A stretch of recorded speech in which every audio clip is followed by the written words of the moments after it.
사도행전 15장 30절에서 16장 5절까지입니다. 피차 갈라서니입니다. 오늘 말씀의 제목은 피차 갈라서니 사도행전 15장 30절에서 16장 5절까지입니다. 다 찾으셨죠? 자, 함께 봉독하도록 하겠습니다. 시작. 그들이 작별하고 안디옥에 내려가 무리를 모은 후에 편지를 전하니 읽고 그 위로한 말을 기뻐하더라. 유다와 실라도 선지자라 여러 말로 형제를 권면하여 굳게 하고 얼마 있다가 평안히 가라는 전송을 형제들에게 받고 자기를 보내던 사람들에게로 돌아가되 없음.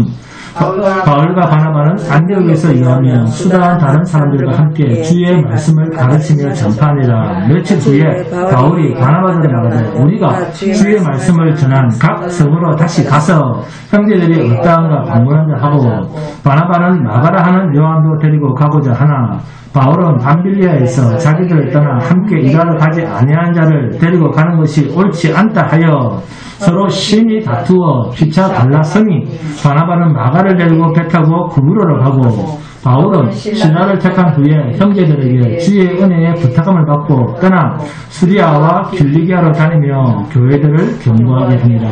바울이 더베와 루스드라에도 이르매 거기 디모데라 하는 제자가 있으니 그 어머니는 믿는 유대 여자요 아버지는 헬라인이라. 디모데는 루스드라와 이고니온에 있는 형제들에게 칭찬받는 자니 바울이 그를 데리고 떠나고자 할새 그 지역에 있는 유대인들을 말미암아 그를 데려다가 할례를 행하니 이는 그 사람들이 그의 아버지는 헬라인인 줄 다 아니더라. 여러 성으로 다녀갈 때 예루살렘에 있는 사도와 장로들이 작정한 규례를 그들에게 주어 지키게 하니 이에 여러 교회가 믿음에 더 굳건해지고 수가 날마다 늘어가니라. 아멘. 예루살렘 공의회 회의가 끝나고 바나바와 바울 일행은 안디옥 교회로 내려와서 무리를 모은 후에 회의 결과인 편지를 읽어줍니다. 그리고 편지를 읽은 이방인 형제들은 그 위로한 말을 듣고 아주 기뻐합니다. 그리고 유다와 실라도 선지자죠. 유다와 실라도 선지자로서 여러 말로 형제들을 권면하는 사역을 하다가 평안히 가라는 형제들의 전송을 받고 실라는 남고 유다만 예루살렘으로 돌아갑니다. 본문 34절에 없음 이렇게 되어 있죠. 이 부분이 어떤 사본에는 신라는 그들과 함께 유하기로 작정하고 라는 말이 들어가 있습니다. 신라는 바울과 함께 안디옥 교회를 섬기고자 했습니다. 이것은 신라 본인의 결정입니다. 예루살렘 교회의 결정과는 상관이 없습니다. 하나님의 은혜의 결정입니다. 그리고 후에 신라는 바울과 함께 2차 전도 여행에 동행을 합니다. 본문 32절에 나옵니다. 유다와 실라도 선지자라. 바울과 바나바와 함께 안디옥 교회로 내려온 유다와 실라는 선지자였습니다. 선지자는 사도들처럼 하나님의 말씀을 해석하고 예언하기도 하며 사도들을 보좌해서 복음을 전했던 사람들입니다. 그리고 사도시대에 사도들과 선지자들은 교회를 돌아볼 직무를 맡은 사람들입니다. 이들은 항전 직원으로서 장로들과는 좀 다르게 좀 더 특별한 권세를 가지고 있었는데 교회를 돌아보는 권세입니다. 사도행전에서 자주 사도 바울이 개척해서 세운 교회들을 일정한 시간이 지난 후에 다시 가서 그 교회들을 돌아보는 이유는 각 교회의 형편을 살피고 그들을 위로하고 또 그들에게 신령한 은사를 나누어 주고 또한 하나님의 교회를 견고하게 세우기 위해서였습니다. 여러분, 하나님은 공의로우신 분입니다. 아멘? 자, 하나님은 공의로우신 분이시다라는 이 말과 하나님은 사랑이시다라는 이 두 말을 여러분은 어떻게 구분해서 알고 계십니까? 하나님은 공의로우신 분이시다라고 할 때 하나님은 그 공의가 어떤 자에게는 이렇게 어떤 자에게는 저렇게 서로 다르게 나타날까요? 아니면 동일하게 똑같이 나타날까요? 모든 사람들에 대해서 동일하게 나타날까요? 다르게 나타날까요? 하나님은 공의로우신 분이다 할 때 하나님의 공의는 모든 사람들에게 동일하게 나타납니다. 자, 그러면 하나님은 공의로우시다, 하나님은 공의시다 라고 할 때, 자, 두 가지 조건만 생각해 보겠습니다. 하나님께서는 성도들이 짓는 그 죄에 대해서, 그리고 불신자들이 짓는 죄에 대해서 서로 어떻게 처리를 할까요? 성경은 하나님은 공의로우신 분으로서 죄를 뭐 하신다? 미워하신다. 하나님의 성품은 공의로우시기 때문에, 하나님은 사랑이시기 때문에 죄를 철저하게 미워하시는 분입니다. 자, 그러면 하나님께서 그토록 미워하는 죄를 성도가 지었을 때 어떻게 하실까요? 자, 성도가 죄를 짓고 있다. 어떻게 하실까요? 징계하시죠. 그리고 불신자가 짓는 죄는 어떻게 하실까요? 자, 한번 생각해 보시기 바랍니다. 예를 들어서 똑같은 현장에서 불신자도 죄를 짓고 성도도 죄를 짓고 있다면 하나님께서는 어떻게 하시겠습니까? 자, 1번, 둘 다 하나님께서 번쩍만쩍 하신다. 여기에 동의하시는 분 손 들어보세요. 아무도 없네요. 자, 2번, 불신자는 이놈의 새끼, 예수도 안 믿더니 정말 이 새끼 나쁜 새끼네 하면서 불신자만 두들겨 패고 성도는 팔이 안으로 굽으니까 자기 새끼는 이제는 그러지 마 그러면서 봐주신다. 자, 이번에 동의하시는 분 손 한번 들어보세요. 이번도 없네요. 자, 그러면 마지막 3번입니다. 자, 같은 현장에서 똑같이 죄를 지었는데 불신자는 어차피 너는 죽어서 지옥 불구덩이에서 영원히 있을 놈이니까 너는 여기든 저기든 실컷 죽을 짓만 하다가 지옥이나 들어가라. 그러면서 그냥 그대로 내버려 두신다. 반대로 성도는 네가 하나님의 아들인데 체면했지. 네가 어떻게 죄를 지을 수가 있어. 그러면서 성도는 비 오는 날 먼지가 날 만큼 두드려 맞고 안 죽을 만큼 두들겨 맞는다. 여기에 동의하시는 분 손 들어보세요. 안 죽을 만큼 맞습니다. 3번입니다. 자, 잘 아시네요. 3번입니다. 답은. 네. 답이 3번입니다. 자, 그러면 이 땅에서 누가 늘 얻어 터진 모습으로 거의 죽은 모습으로 사는 그 사람이 어느 쪽이겠습니까? 불신자입니까? 성도입니까? 성도입니다. 성도는 세상에서 거의 죽은 자의 모습처럼 살 수밖에 없습니다. 여러분, 우리가 이 하나님을 믿고 있는 겁니다. 네? 자, 그런데 이 하나님을 우리가 믿은 겁니까? 하나님이 우리를 믿게 하신 겁니까? 전자입니까? 부자입니까? 부자입니다. 하나님께서 우리를 당신의 백성으로 얼마간 사랑하시기로 작정하신 것 아닙니까? 여기서 어떻게 우리가 취사 선택을 할 수가 있습니까? 우리가 예수를 믿고 싶어서 믿었습니까? 아닙니다. 그러면 하나님께서 당신님의 백성으로 우리를 불러내실 때 이미 세상 사람과는 같은 모습으로는 살 수 없는 자로 우리를 구별된 구역에 두셨는데 그게 어떤 구역이냐면 세상에서는 거의 죽은 자 같은 사람들만 모인 구역입니다. 이것을 예수님이 뭐라고 하셨죠? 좁은 길, 십자가의 길이라. 울퉁불퉁하고 협착하고 사람들이 찾지 않는 길이다 했습니다. 그런데도 우리는 사람이 많이 모이면 그것은 좋고 안전한 곳이구나 라고 느끼는 이 정서가 어디에 기인한 것인가 하면 진리, 말씀을 기준으로 생각하지 않고 자기 좋은 대로 생각을 하니까 그렇습니다. 그러나 성도는 자기 좋은 대로 행동하는 사람이 아니라 하나님 좋은 대로 사는 사람입니다. 성도는 하나님 좋으신 대로 살게 되어 있습니다. 성도는 하나님 좋으신 대로 살게 되어 있다니까요. 그렇지 않으면 얻어맞습니다. 성도는 하나님의 공의대로 삽니다. 그래서 하나님의 뜻대로 살지 않으면 늘 두들겨 맞고 뜻대로 살면 그런 대로 사는 겁니다. 그러니까 성도는 늘 회초리와 매를 달고 사는 사람입니다. 그래서 히브리서를 보시면 내가 없으면 뭐라? 사생자라. 버린 자식이다. 아멘? 자, 그러면 하나님의 사랑이란 무엇인가? 자, 하나님은 사랑이시다 그러죠? 하나님은 사랑이시라고 하는데 하나님의 사랑이란 뭐죠? 진실입니다. 하나님은 진실하시다. 이것을 사랑이라고 합니다. 자, 그러면 어떤 진실이죠? 죄인은 반드시 죽이고 의인은 반드시 살려놓는다. 이것이 하나님의 진실입니다. 그러니까 하나님의 사랑이라고 하는 것은 결국 하나님의 공의, 하나님의 성품대로 나타난 모습입니다. 자, 그러면 우리는 죄인인데 그러면 죄인은 죽어야 되지 않습니까? 그런데 우리를 못 죽이시니까 당신님의 아들을 대신 죽여버린 것입니다.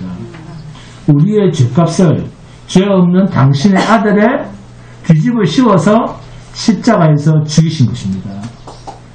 이것이 하나님의 공의인과 동시에 그 공의가 이루어진 결과가 뭡니까? 하나님의 사랑입니다. 아멘? 그러니까 하나님은 사랑이시다라고 말할 때 하나님께서는 당신의 말씀대로 일하시는 겁니다. 이게 공의가 이루어졌답니다. 아멘? 하나님의 공의가 이루어졌다는 말은 십자가에 대속이 있었다.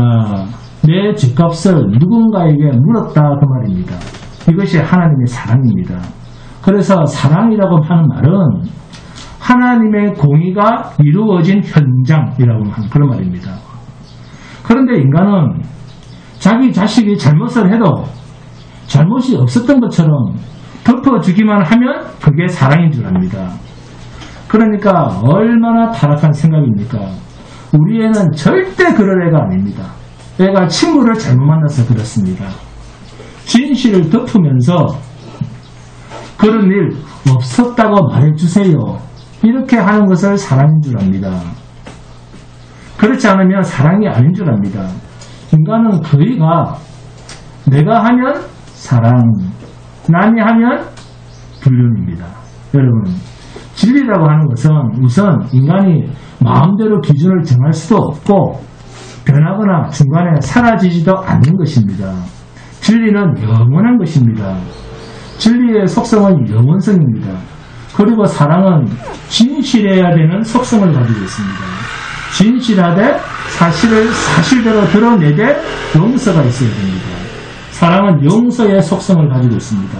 여러분, 왜 율법이 그리스도와 바꿀 수 없는 줄 아십니까? 율법에는 용서가 없습니다.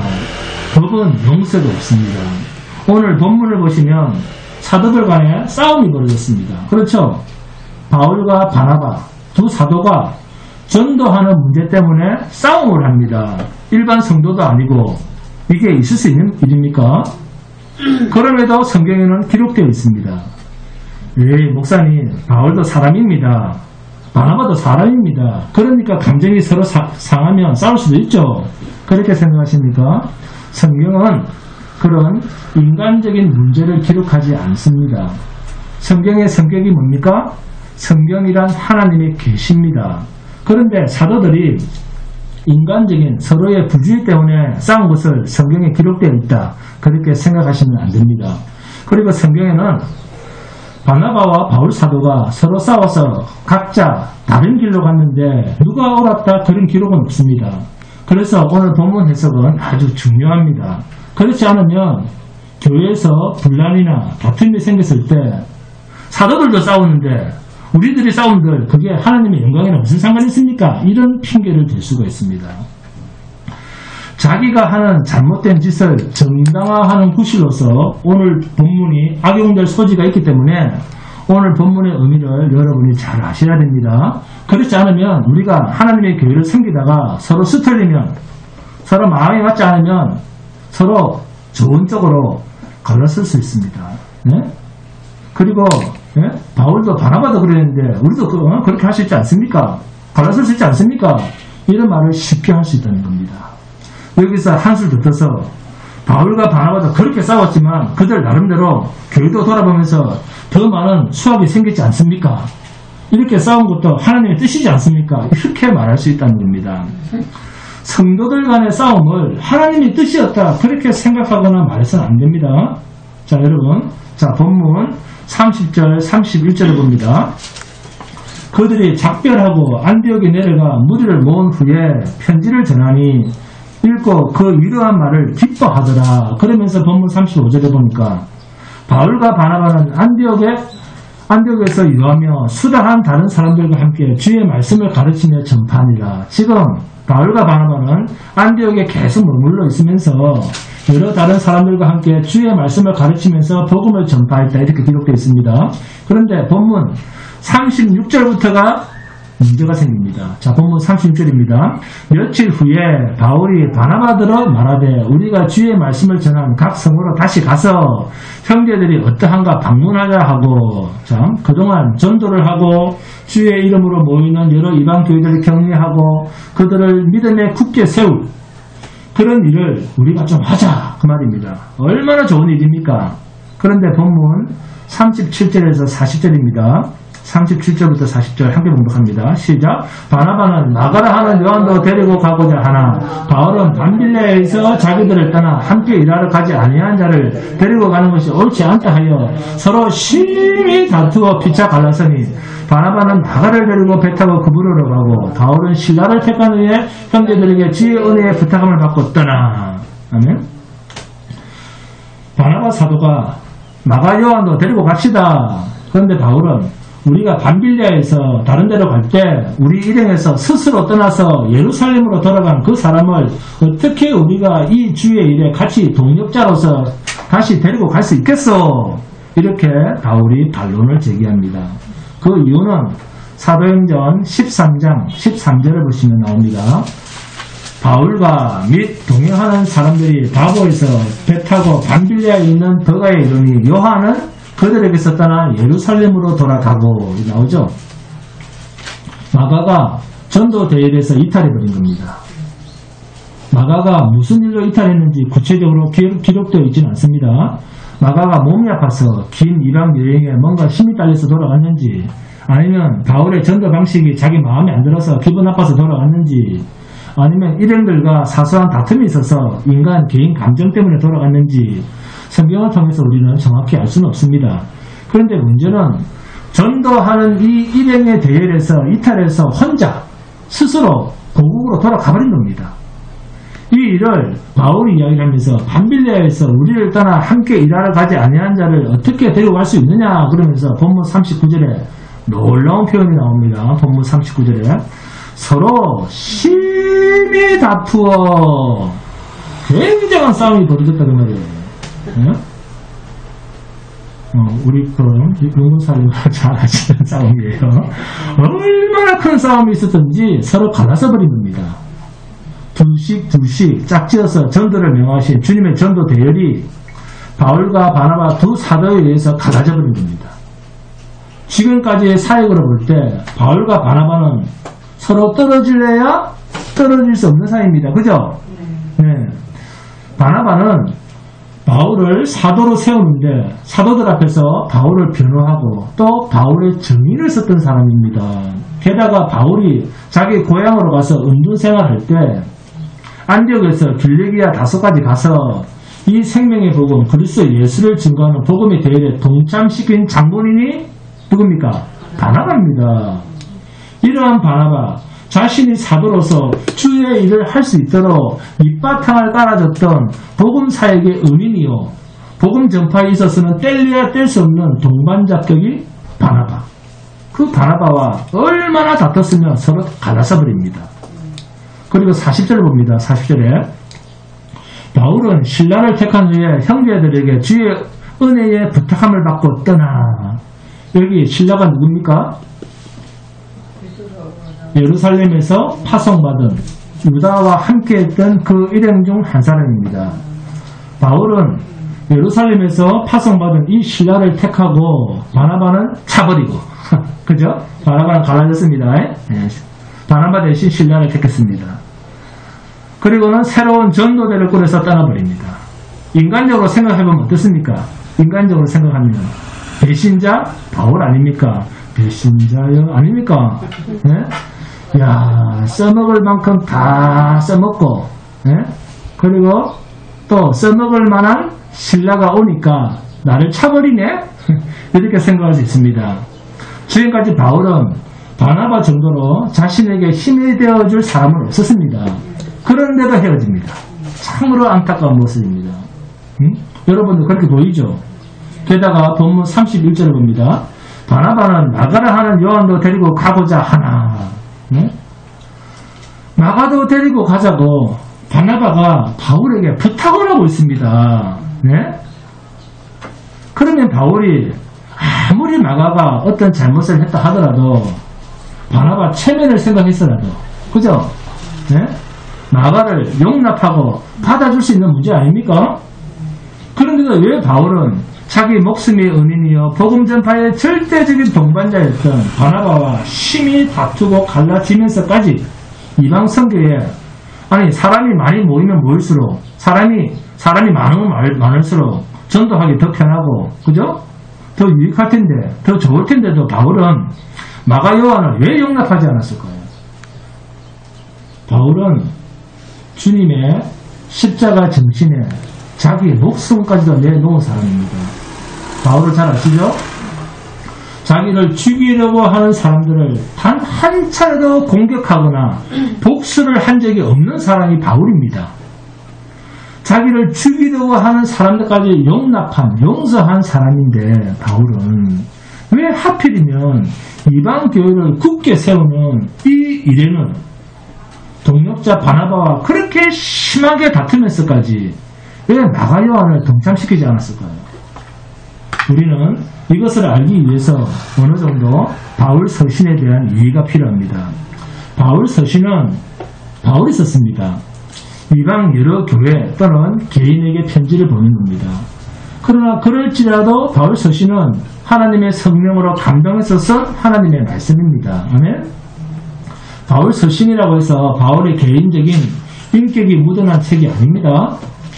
자, 바울 자신이 쓴 서신이지만 그 13권의 서신서들은 바울 자신에게는 칼이 될 수 있는 찔림이 있을 수가 있는 성경입니다. 맞습니다. 그 말입니다. 아무리 바울 서신에 바울이 완벽한 하나님의 진리가 표현되어져 있고 기록되어져 있다 하더라도 그것은 바울 자신의 인격이 아닙니다.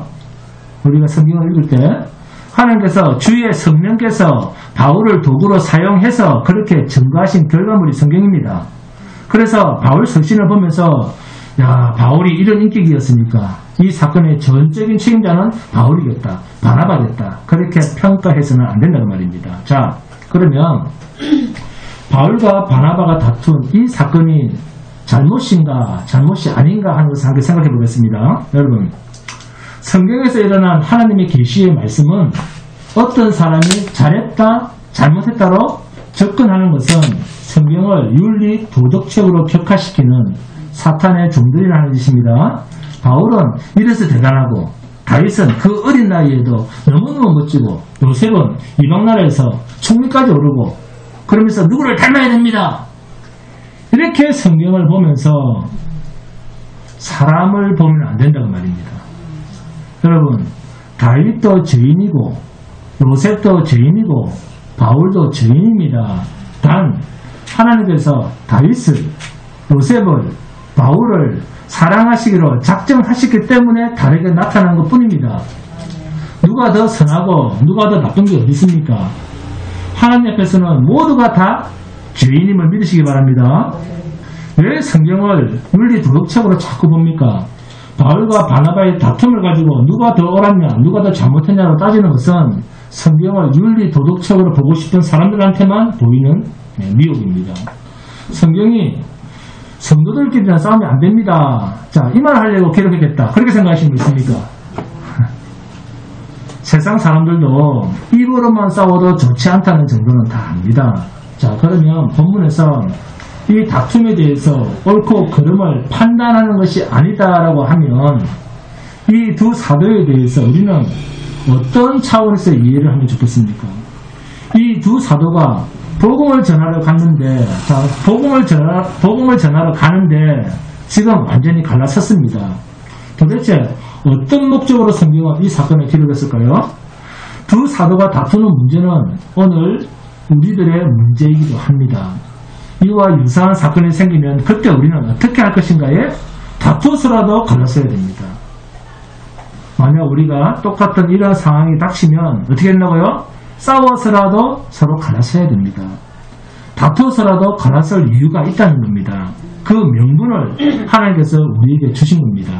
그것은 복음의 승리를 위해서 인간의 다툼을 이용해서라도 하나님은 갈라놓아야 할 것은 갈라놓게 하신 것입니다. 그래서 두 사도가 심히 다투면서까지 갈라선 것입니다. 이것은 바로 그 두 사람이 하고자 하는 그 일의 성격이 중요합니다. 그 일의 성격이 무엇인가? 단순히 복음을 전하러 간다고 했으면 마가 요한을 데리고 갔을 겁니다. 단순하게 전도하러 가자, 생판 모르는데 전도하러 가자 했으면 마가를 데리고 갔을 겁니다. 그런데 지금 이들이 가자고 하는 것은 이미 복음을 전했고 복음을 받은 성도들입니다. 교회입니다. 그 성도들의 신앙을 굳게 세우려고 하는 어떤 역할입니까?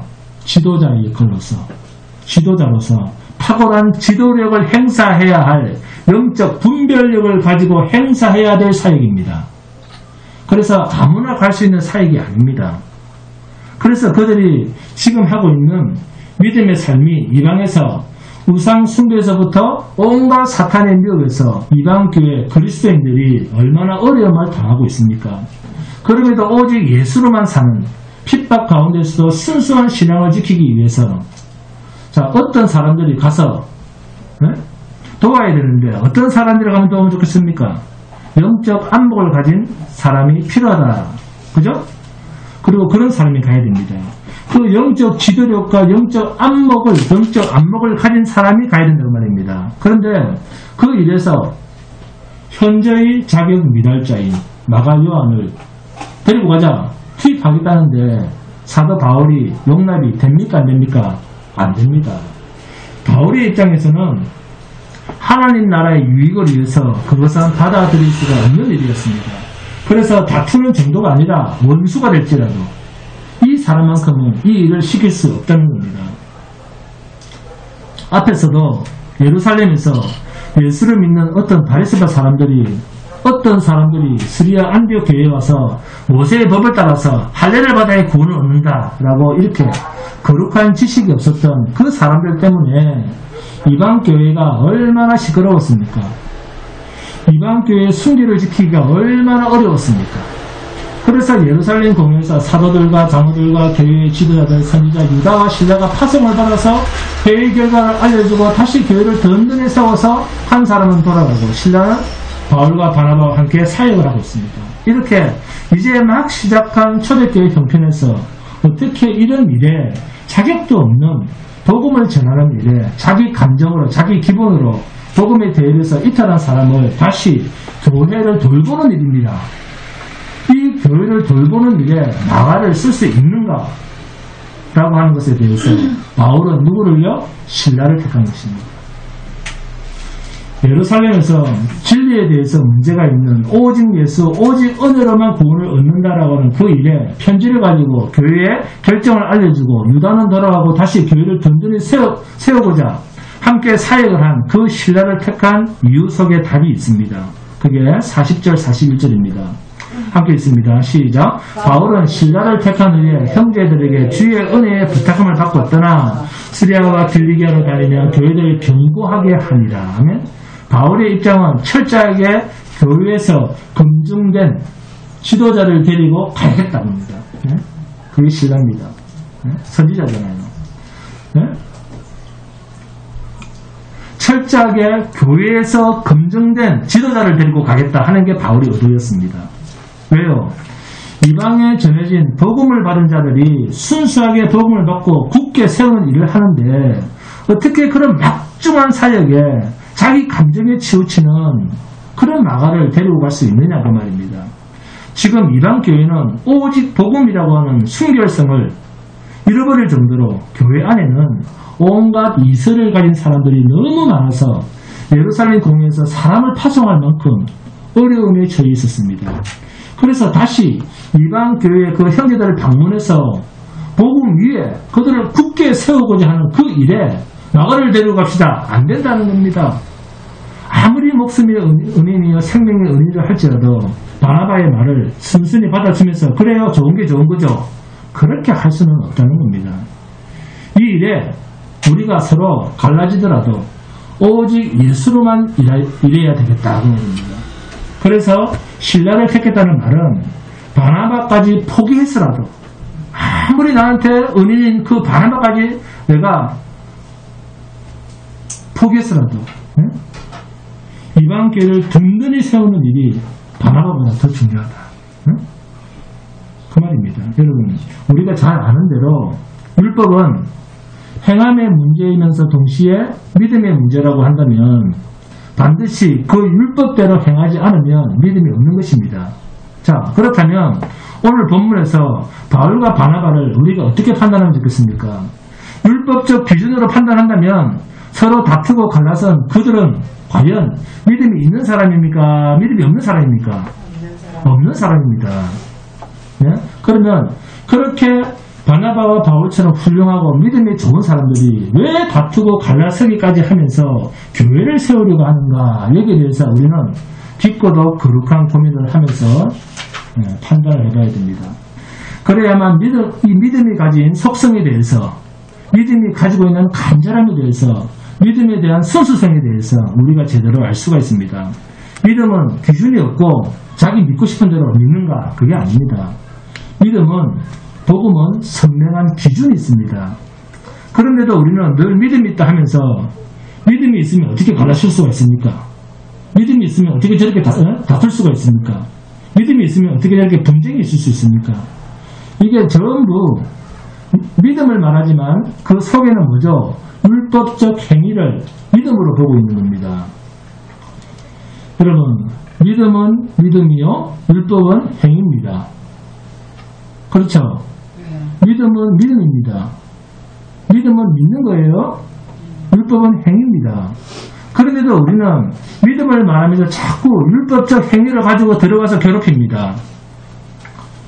왜 바나바와 바울이 서로 다투면서까지 이 두 지도자가 갈라설 수밖에 없는가? 주어진 그 일, 곧 하나님의 일, 그 일의 성격 자체가 나가 요한을 동참시킬 수 없는 일이었다는 겁니다. 이것은 양보될 수가 없는 일입니다. 믿음의 문제를 율법적 수준에서 이해했다고 하면 바울 사도는 절대로 바나바와 다툴 이유가 없습니다. 바울과 바나바의 다툼은 서로 다른 생각의 차이가 원인입니다. 근본적 원인이에요. 바울이 마가 요한을 데리고 가기를 거부한 것은 마가가 예루살렘으로 돌아간 것에 그 원인을 두고 있습니다. 마가가 구체적으로 왜 돌아갔는지는 알 수가 없지만 마가 요한은 예루살렘으로 돌아갈 때 바울과 바나바 일행이 한참 열심히 이방교회를 돌아다니면서 복음을 전할 때 마가는 돌아가버린 거예요. 응? 그럴 때 마가가 돌아갔다. 난 바빠 죽겠는데 한 사람이라도 필요한데 자기는 돌아가버린 거예요. 그때 마가가 돌아갔다는 말은 그 일이 있고 사도행전 13장, 14장, 15장으로 쭉 오면서 유대로부터 어떤 사람들이 내려와서 모세의 율법에 따라 할례를 행해야 된다라고 복음의 다른 이질적 요소를 섞어서 말을 했다는 것은 마가 요한이 돌아간 사건과 결코 무관하지 않습니다. 마가 요한의 마음에도 돌아간 마가예요. 제가 마가 요한의 마음에도 오직 예수라고 하는 이 순수한 복음에 뭔가 이 마가는 유대인입니다. 이 유대인으로서 바리새파적인 기질이 마가 요한한테 있었기 때문에 즉 마가 요한의 신앙의 문제, 믿음의 문제가 있었기 때문에 오직 예수라고 말하는 바울의 주장에 마가가 불만을 가지고 돌아갔다라고 하는 합리적 의심을 우리가 해볼 수 있습니다. 이렇게 우리가 짐작을 해본다면 그러한 마가를 데리고 이방교회를 방문하면서 이제 막 그리스도 안에서 믿음을 시작하고 있는 그 어린 그리스도인들에게 그들을 독려하고 그들을 굳게 세우는 일에 결코 마가는 합당치 않고 목숨을 걸어서라도 말리고 갈라서야 할 일이 아니겠습니까? 오직 믿음이라고 하는 자리에 굳게 서지 못한 이 마가를 데리고 순수하지 못한 믿음을 가진 자, 그 마가를 데리고 가느니 차라리 선지자 실라를 데리고 가는 게 낫죠. 예? 아니면 내 혼자서라도 죽으면 죽으려는 마음으로 떠나는 것이 선교사의 길이 아니겠습니까? 할렐루야. 그런데 바나바는 자기의 조카입니다. 자기의 조카 마가를 생각해서 뭔가 사역을 하면서 마가를 굳게 세워야 되겠다 싶어서 그랬는지 이 마가는 골로새서 4장 10절을 보시면 나와 함께 갇힌 아리스다고와 바나바의 생질 마가와 이 마가에 대하여 너희가 명을 받았으면 그가 이르거든 영접하라 하면 마가는 바나바의 생질입니다. 조카입니다. 때문에 마가에 대한 생각이 남달랐다고 생각할 수가 있습니다.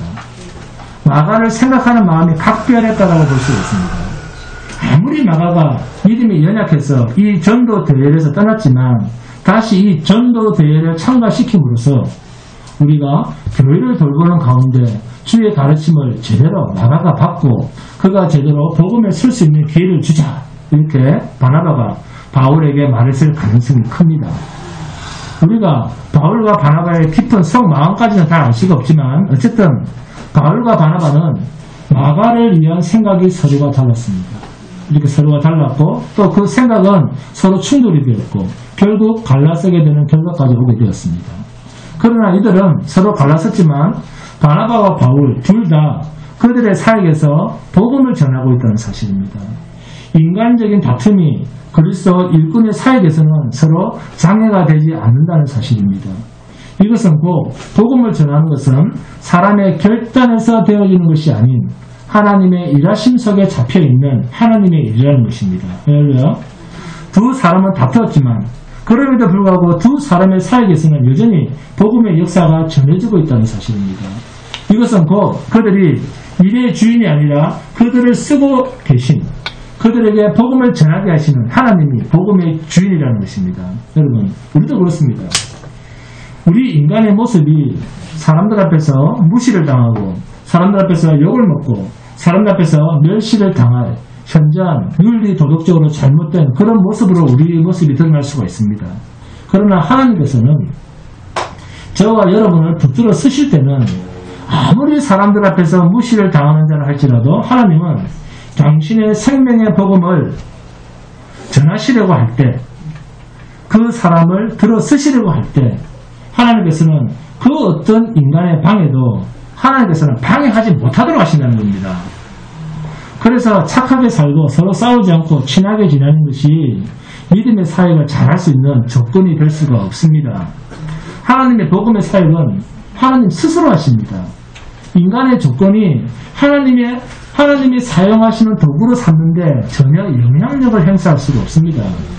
인간을 만드시고 온 우주의 주인이신 하나님에게 우리 인간의 조건은 하나님 일하심에 조금 더 개입할 수가 없습니다. 이 말은 곧 인간의 윤리 도덕의 수준이 하나님의 복음을 복음되게 하는 영향력에 전혀 유익이 되지 않는다 그 말입니다. 그래서 고린도전서 1장 18절 이하에서 바울이 뭐라고 합니까? 우리가 우리의 부르심을 보라. 우리 가운데 문벌 좋은 자가 없고 우리 가운데 힘 있는 자가 없고 우리 가운데 부자가 없고 우리 가운데 지혜로운 자가 없다. 가난하고 약하고 미련하고 없는 자들을 하나님께서 불러서 하나님의 전도 도구로 사용하신다. 네? 하나님의 영광은 하나님께서 빼앗기지 않으시려고 아예 처음부터 아무것도 없고 자기 자랑은 할 수 없는 그런 자들로 하나님은 하나님의 도구로 하나님의 자녀로 하나님의 백성으로 불렀다라고 분명히 말씀하고 있습니다.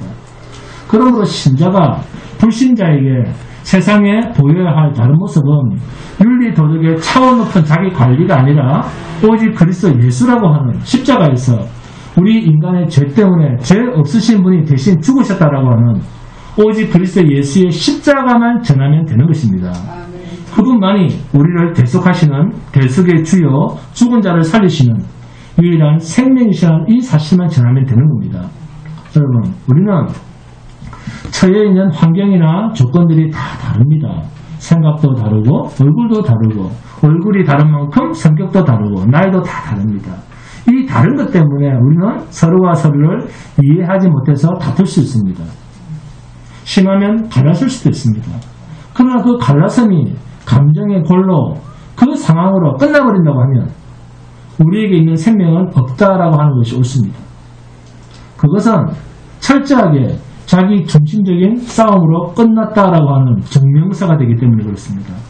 그러나 오늘 두 사도의 그야말로 격심한 다툼은 그 다툼의 원인이 다른 데 있는 것이 아니라 자신들이 하고 있는 사역, 곧 하나님께서 그들에게 맡기신 일의 성격이 어떠한가에 대한 생각의 차이였습니다. 하나님께서 우리에게 맡기신 일은 그리스도 예수를 세상에 드러내는 일입니다. 예수는 죄와 허물로 죽었던 자를 살리는 구원의 능력이 있으신 분입니다. 우리는 이분을 증거하고 이분을 소개해야 됩니다. 이 예수 그리스도를 만나는 구원은 인간의 행함이 아니라 하나님 당신의 능력과 하나님 자신의 사랑과 하나님 당신의 긍휼로 이루어진 일입니다. 바울은 이 일에서 현저히 순수성을 상실한 자를 데리고 갈 수가 없었습니다. 그래서 다투면서까지 배제시킨 것입니다. 좋은 게 좋은 것이 아니라 바른 것이 좋은 것입니다. 나도 부족하고 너도 부족하고 우리 모두가 다 부족하지만 자격조차도 없는 사람이지만 오직 그리스도 예수만 전하는 이 일만 할 수 있다면 그 사람은 하나님의 쓰시는 도구에 합당한 사람입니다. 오늘 우리는 두 사도의 심한 이 다툼의 사건에서 바울은 신라를 택했습니다. 오직 예수의 율법을 섞어 놓는 그런 어중간한 사람이 아니라 완전한 색깔, 흰색이면 흰색, 오직 예수로만 무장된 그 신라를 택해서 교회를 돌아본 바울의 이 당황, 바울의 이 강함, 이것을 우리는 배워야 됩니다. 이것이 하나님의 사랑이요 하나님의 공의를 이루는 일입니다. 하나님의 공의는 성도가 죄를 짓고 불신자가 죄를 지어도 불신자는 어차피 망할 자니까 그대로 내버려둬서 지옥에 갖다 넣겠지만 성도의 죄는 반드시 그 현장에서 물어서라도 해결케 하는 하나님의 준엄한 다스림이 적재적소에서 일어나고 있습니다. 우리는 그것을 마가 요한을 이 복음 전도대에 포함시키지 않는 일로 하나님의 일하심을 볼 수가 있습니다. 바울 사도의 이 단호함이 훗날 마가 요한이 복음 전도대에 다시 합류하고 바나바와 바울이 또다시 합류해서 사역을 하는, 또 이번 일을 통해서 마가 요한은 자신을 돌아보고 회개하는 아주 중요한 선한 기회였다는 사실을 우리는 바울 사도의 서신서에서 확인할 수가 있습니다. 그리고 우리는 이러한 사건을 통해서 주의 일은 좋은 게 좋은 것이 아니라 바른 것이, 진리대로 가는 것이 얼마나 하나님의 공의를 이루고 하나님의 뜻을 이루는 그 길인가를 깊이 배우고 감격하고 자신의 것으로 삼는 복된 성도가 되시기를 주님의 이름으로 축원드립니다. 찬송하겠습니다.